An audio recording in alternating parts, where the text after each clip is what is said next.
Good morning, everybody, on this fine day. Not legal advice. Like, subscribe, share. Do all of those, please. And thank you for watching. Today's video will be talking about the MMTL arbitration, James Angell, and the Planet of the Apes. And we'll see how that all fits together.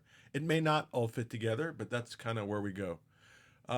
So today's joke, uh, which is a modified joke. So in-house, it was a modified in-house joke. Today's joke: why don't cannibals like to eat comedians? Because they taste funny. Again, that's an in-house modification of a little Bruce T joke. And greetings to all my grandsons out there too, and to everybody out there. Hope everybody has a great day. So first I wanted to speak about the MMTLP arbitration. As you know, that's ongoing. I have submitted additional documents as I indicated before. I am in a communication with FINRA. I am disputing their right to conduct the arbitration, asking for various forms of relief, and it's going forward.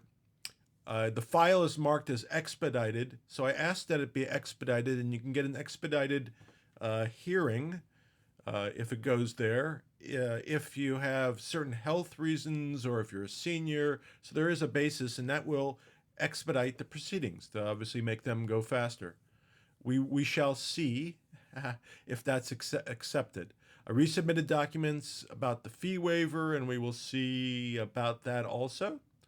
Discovery in the arbitration will be an interesting issue. So discovery is the process by which we find out the other side's position. And we have referenced various types of discovery: depositions, interrogatories, requests for production of documents. So those are three means of discovery.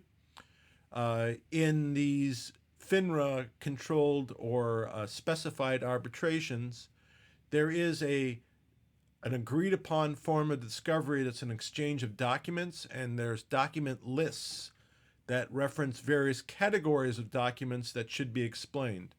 Down the road, soon, at some point in time, as this goes down the road, I will go through the lists and categories of documents so that everybody will know what kind of things to ask for or what kind of things they will be asked for.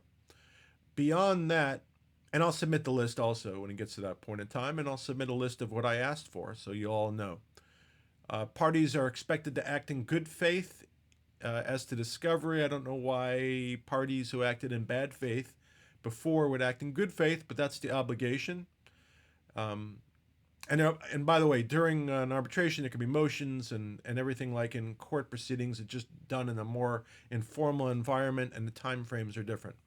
So other than the document requests, the way that FINRA rules are structured, and I expect this issue to be heavily litigated in the arbitration itself. In other words, there'll be motions and arguments and hearings.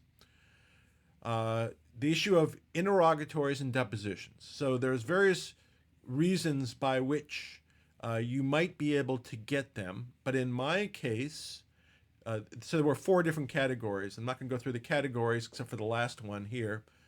In other words, you weren't entitled to interrogatories and depositions unless you fit in a special category, unlike the documents, which you are entitled to, notwithstanding the category. So there's four different categories. The last category basically says if there's extraordinary circumstances. So ironically, there was a U3 halt in this case. I think it's extraordinary circumstances. So we will go through the discovery process together. Obviously, I'm going to assert that these are extraordinary circumstances, as that is what FINRA said. So we shall see how the arbiters rule on that, because I have a lot of people I'd like to depose. Again, the last interaction I had with FINRA was yesterday, and I'll continue to keep you up to date as things go, as things change. As an aside, I have not yet decided whether to appeal the FINRA dismissal on blanket immunity grounds, even for criminal misconduct. I must file the notice of appeal by June 8th, 2023, I believe, and that'll be in the Ninth Circuit Court of Appeals, which should be somewhat sympathetic to consumers. I will keep you apprised.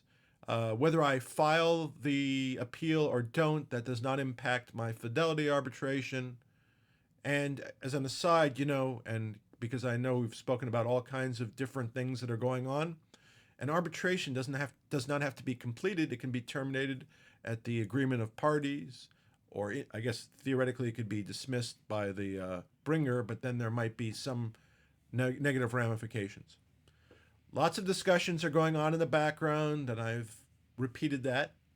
I'm optimistic that a resolution will be reached, and it hasn't changed, but the slow pace either has not changed either, and I can't predict when that will happen. As a second aside, I hear a lot of YouTubers and others talking about the effects of agreements without ever seeing the agreement. So be cautious when you hear people talking about agreements who haven't seen the physical documents. Next, I want to go on to James Angell. James Angell is, I guess, he testified or communicated with Congress about shorts, and he's from Georgetown University, I believe, and he would purport to be an expert in finance. But in my opinion, this is my opinion, James Angell is just another hired gun who supports one side of a position. In court, when I see an expert, I know that he usually works for one side and is paid by one side and therefore is biased. And in fact, during a trial, whether it be a judge or jury, you would clearly point out that bias and that he's paid by one side, etc., and who he testified for in the past. And you make that apparent to the person who would decide. So I've heard whispers recently, and I don't know this to be true.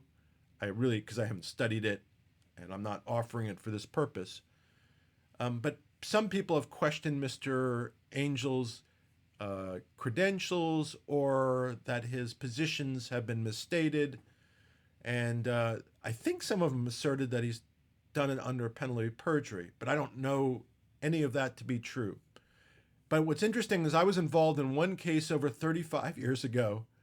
I was just a young attorney, and we were representing a CPA who was an expert in valuation of assets, and he was testifying in a family law case in California, and he was giving his expert opinion as to the valuation of assets. And it was a large divorce proceeding, and he offered material information during trial about the assets, and eventually the court decided in favor of the side that he was testifying on, and he was cited as being part of the reason why the court found in his favor. However, during his testimony, for whatever reason, he misstated his college. So they went through his curriculum vitae, his resume, and he misstated what college he went to, and that was done to increase his credibility when he testified as an expert. And somehow, after the case and after the positive result, it came out, somebody found that he'd lied about his college. And, I don't know if it was like he went to a junior college and he put Harvard, but it was a substantial difference. And he was charged with perjury, so a criminal violation. And I remember being at a deposition where he took the Fifth Amendment. So that was an interesting case where somebody who was testifying under penalty of perjury misstated his credentials and suffered the consequences. I don't know if Mr. Angell has ever engaged in such false testimony, notwithstanding the rumors or complaints that I have been offered, but it's an interesting subject matter to consider. And I know, perhaps that Mr. Angell's recent position seems somewhat different than prior positions, but again, I don't know what his testimony was or where. As to the CPI referenced who misstated his college, Um, Even today, as I drive down the major street in the San Fernando Valley, on top of an office building, I see this gentleman's name along with his partners. So he somehow survived. But I found that really interesting. And again, I don't know if it relates to Mr. Angel, but it's interesting. But I don't perceive Mr. Angel as being other than a hired gun, lacking credibility, paid by one side. So I wouldn't go beyond that. Last, and I don't know how this relates to anything else, but Planet of the Apes. So I grew up right across the street from 20th Century Fox Studios. They would film on my street because it was closed. And as a kid, I would frequently see that. All kinds of TV series and movies, etc. Kind of boring because it always took way too long. But I lived right across the street from the studio. But they offered no tours. But as a kid, you want to tour the studio. So multiple times, and let me think, yep, statute of limitations has run. I snuck into 20th Century Fox Studios in West Los Angeles and wandered the property, of course, avoiding security. Sometimes by myself, sometimes with friends. We'd visit the New York set, but the fun place to go was the outdoor Planet of the Apes set. It was super fun. There were various props that were there, but what I remember most was these giant boulders that were made out of some form of paper, and you would pick them up and throw them at your friends, but they looked real. But anyway, we would meander around the entire property. Eventually, we would either sneak out or security would eventually catch up to us. We would be ducking in and out of various places. Security would eventually catch up to us, or we would escape. And we would always say we were looking for a lost cat. And that always worked because on that property, there were thousands of wildcats. Anyway, just a little fun little tidbit there. Planet of the Apes, saw them all, loved them. They still make them. Anyway, be well, have a great day, stay united. That's the way to go.